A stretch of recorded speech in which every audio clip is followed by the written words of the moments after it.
नमस्कार, मैं हूँ एस्ट्रो वास्तु एक्सपर्ट सावी सिंह। आज बारी आ गई है ये जानने की कि कन्या राशि वालों के लिए यानी कि वर्गोस के लिए अक्टूबर का महीना क्या कुछ खास लेकर आ रहा है। ग्रहों के गोचर की बात करेंगे, ट्रांजिट की बात करेंगे, जिससे आप और बेहतर तरीके से ये समझ सकते हैं कि अक्टूबर का महीना किस तरीके से आपके जीवन में आपके स्वास्थ्य को, आपके संबंधों को, आपके धन को, आपके बिजनेस को, आपके व्यवसाय को प्रभावित कराए। लेकिन उससे पहले अक्टूबर का महीना वैसे ही विशेष है क्योंकि धनतेरस, दिवाली, करवा चौथ, अनगिनत ऐसे पर्व हैं जो इस महीने पे आने वाले हैं। महीने की शुरुआत यानी कि 1 अक्टूबर को ही रामनवमी का पर्व पड़ेगा और महीने का समापन जो है वो श्री हरि विष्णु के आशीर्वाद यानी कि अक्षय नवमी या फिर आंवला नवमी के नाम से भी जिसे जाना जाता है उससे होने वाला है। तो इन 31 दिनों के लंबे समय के बीच में कई सारे ऐसे पर्व हैं, कई सारे ऐसे फेस्टिवल्स हैं, कई सारे ऐसे त्योहार हैं जो पड़ने वाले हैं, जो आपके जीवन में ढेर सारी खुशियां, ढेर सारा सौभाग्य जो है वो आपको प्रदान करते हैं। तो सबसे पहले हम पंचांग जान लेते हैं कि इस महीने के दौरान कौन से पर्व पड़ रहे हैं, कौन से फेस्टिवल्स आपको कब सेलिब्रेट करने हैं, किस विधि से सेलिब्रेट करने हैं, और फिर हम जानेंगे कि आपके लिए ये जो महीना है वो क्या कुछ खास लेकर आ रहा है। और साथ के साथ क्योंकि दिवाली का समय है, धनतेरस का समय है, माँ लक्ष्मी को प्रसन्न करने का समय है, तो कौन सी एक ऐसी रेमेडी, कौन सा एक ऐसा महा उपाय होने वाला है जो आपको इस महीने के दौरान जरूर करना चाहिए, जिससे आपको स्वास्थ्य में वृद्धि, धन में वृद्धि, व्यवसाय में वृद्धि और आपको आपके जीवन में हर एस्पेक्ट में खुशी की प्राप्ति हो सके। सबसे पहले हम कन्या राशि की अगर हम बात करते हैं तो इस समय के दौरान जो गोचर है वो तो आपको प्रभावित कर ही रहा है क्योंकि बुध ग्रह जो है वो त्रिग्रही योग बनाने वाला है। और पंचांग की जैसे हम बात करते हैं तो ये महीना जो है वो शुरू हो रहा है रामनवमी के पर्व से। 2 तारीख को 2 अक्टूबर को मनाया जाने वाला है विजयदशमी का पर्व, जिसे हम दशहरा भी कहते हैं।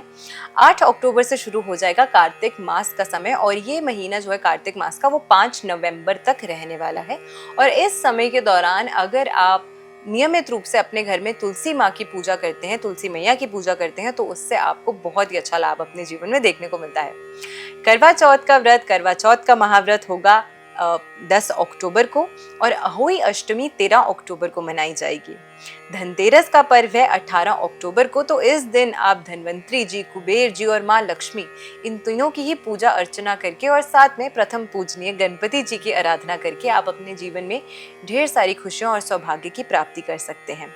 हनुमान जयंती का पर्व है 19 अक्टूबर को और फिर आएगा सबसे महत्वपूर्ण दीपावली का पर्व जो कि 21 अक्टूबर को मनाया जाएगा। अन्नकूट 22 अक्टूबर को और भाई दूज 23 अक्टूबर को इस वर्ष मनाया जाने वाली है। और आंवला नवमी, जिसे हम अक्षय नवमी के नाम से भी जानते हैं, ये पर्व, ये व्रत 31 अक्टूबर को होगा। और इस समय के दौरान अगर आप इस दिन के दौरान खास करके श्री हरि विष्णु को आंवला का भोग अर्पित करते हैं और फिर प्रसाद रूप में खुद ग्रहण करते हैं तो आपकी जितनी भी मनोकामनाएं हैं, आपकी समस्त मनोकामनाओं की पूर्ति होती है। अब कन्या राशि की अगर हम बात करते हैं तो आप प्रभावित होते हैं अपने जीवन में बुध ग्रह की ऊर्जा से। और बुध ग्रह इस समय के दौरान, इस महीने के दौरान त्रिग्रही योग बनाने वाला है तुला राशि में, जो कि आपकी राशि से धन भाव, कुटुंब भाव यानी कि सेकंड हाउस, द्वितीय भाव की राशि है। अब ऐसे में जब यहाँ पर 16 अक्टूबर से नीच के सूर्य, साथ में मंगल और साथ में बुध, ये तीनों ही ग्रह एक साथ प्लेस हो जाएंगे तो सबसे ज्यादा जो चीज आपके जीवन में प्रभावित होते हुए नजर आएगी वो है आपकी वाणी। कहीं ना कहीं ये तीनों ग्रहों की जो युति है, और खास करके अगर आप इंडिविजुअली कोई एक ऐसे व्यक्ति हैं जिनके जीवन में या जिनकी कुंडली में इनमें से कोई भी ग्रह जो है वो पीड़ित स्थिति में है, तो इसका जो रिजल्ट होता है या इसका जो इम्पैक्ट होता है वो आप पर और भी ज्यादा तीव्र तरीके से देखने को मिलेगा। लेकिन उसके बावजूद भी सभी व्यक्तियों पर इसका कहीं ना कहीं जो प्रभाव है वो देखने को मिलेगा।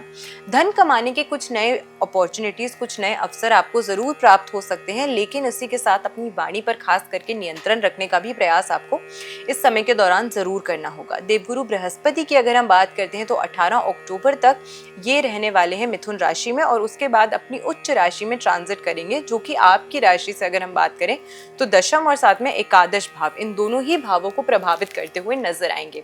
एकादश भाव में जब उच्च के जुपिटर आ जाएंगे तो कहीं ना कहीं पिछले महीने में या फिर महीने की शुरुआत से जो आपने नए बिजनेस आइडियाज या लोगों के साथ बातचीत, अपने व्यवसाय में वृद्धि लाने के लिए जो आपने कार्य या रिलेशंस बनाए थे, उसका लाभ जो है वो आपको मिलने लगेगा।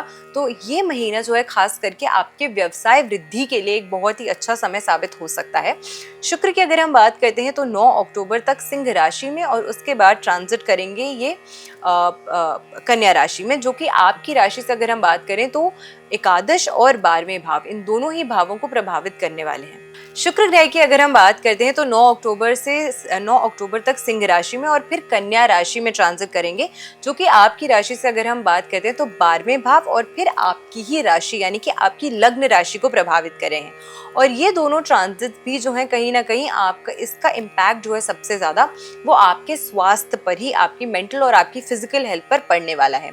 शनि सप्तम भाव में रेट्रो हो रहे हैं, तो वो लोग खास करके जो अपने जीवन में इस समय के दौरान या इस महीने के दौरान कहीं ना कहीं ये ट्राई कर रहे थे कि उनको रिश्ते या मैरिज प्रपोजल आए, तो उसमें थोड़ा सा डिले आपको देखने को इस समय के दौरान डेफिनेटली मिल सकता है। राहु छठे भाव में कहीं ना कहीं गुप्त शत्रुओं से आपको थोड़ा सा सावधान रहने का प्रयास इस महीने के दौरान जरूर करना चाहिए। व्यवसाय वृद्धि के अवसर आपको अच्छे प्राप्त हो सकते हैं। वाणी पर अपने नियंत्रण जरूर रखिएगा और साथ के साथ पैसे कमाने के नए अवसर आपको प्राप्त इस महीने के दौरान अवश्य होते हुए नजर आएंगे। आपके मान सम्मान, आपकी प्रतिष्ठा में वृद्धि होती हुई भी काफी सारे लोगों को इस महीने के दौरान नजर आने वाला है। तो ओवरऑल अगर हम बात करते हैं तो थोड़ा सा कहीं ना कहीं अपने स्वास्थ्य से संबंधित या रिश्तों से संबंधित परेशानियां आपको झेलनी पड़ सकती है, लेकिन धन कमाने के, व्यवसाय वृद्धि के और ओवरऑल सोशल इंटरैक्शंस को मजबूत करने के लिए, नेटवर्किंग को बेहतर करने के लिए ये महीना जो है वो आपके लिए काफी ज्यादा फेवरेबल साबित हो सकता है। अब कुछ अच्छे और कुछ नेगेटिव एस्पेक्ट्स जो हैं वो आपको देखने को मिल सकते हैं, लेकिन हम चाहते हैं कि ये महीना ऑल ओवर आप सभी के जीवन में ढेर सारी खुशियां और प्रॉस्पेरिटी लेकर आए। तो उसके लिए धनतेरस पे संध्या के समय इस एक महा उपाय को आपको जरूर करना चाहिए। आपको एक भोजपत्र लेना है और उस पर अष्टगंध का इत्र जो होता है वो आपको लगाना है। उसके पश्चात इसमें 100 रुपए का एक नोट आपको डालना है और इसको आपको बांधकर लाल धागे से आपको इस पे गांठ लगानी है और इसे लपेटकर आपको इसे अपने घर की उत्तर की दिशा में यानी कि नॉर्थ की दिशा में प्लेस कर देना है। स्वच्छ साफ जगह पर ही इसे प्लेस कीजिएगा और प्लेस करने से समक्ष कुछ समय पहले आपको कुछ क्षण के लिए इस जो रेमेडी है, जो उपाय है, इस भोजपत्र को आपको अपने घर के मंदिर में जरूर रखना चाहिए। माँ लक्ष्मी के समक्ष एक शुद्ध देसी घी का दीपक प्रज्वलित करके संध्या के समय, धनतेरस की पूजा के समय।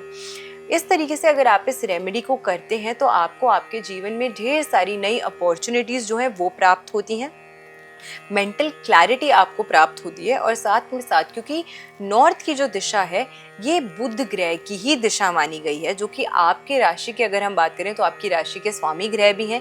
ये कुबेर की दिशा मानी गई है, ये कुबेर का स्थान है जो आपके जीवन में धन, साथ में व्यवसाय में वृद्धि, नई अपॉर्चुनिटीज लेकर आता है।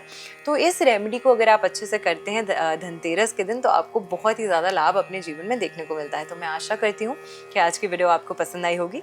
वीडियो अगर अच्छी लगी हो तो ज़्यादा से ज़्यादा लोगों तक वीडियो को शेयर ज़रूर कीजिएगा ताकि वो लोग भी इस रेमेडी को ज़रूर कर सकें और इस दिवाली पर पूर्ण लाभ जो है इन अच्छे अवसरों का वो भी प्राप्त कर सकें। तो आप सभी को, आप सभी के परिवारजनों को हार्दिक शुभकामनाएं हैं दिवाली के महापर्व की। हम आशा करते हैं कि ये पर्व आपके लिए ढेर सारी खुशियां और सौभाग्य लेकर आए। ऐसा ही अपना प्यार हम तक यूं ही पहुंचाते रहिएगा। नमस्कार, जय माता दी।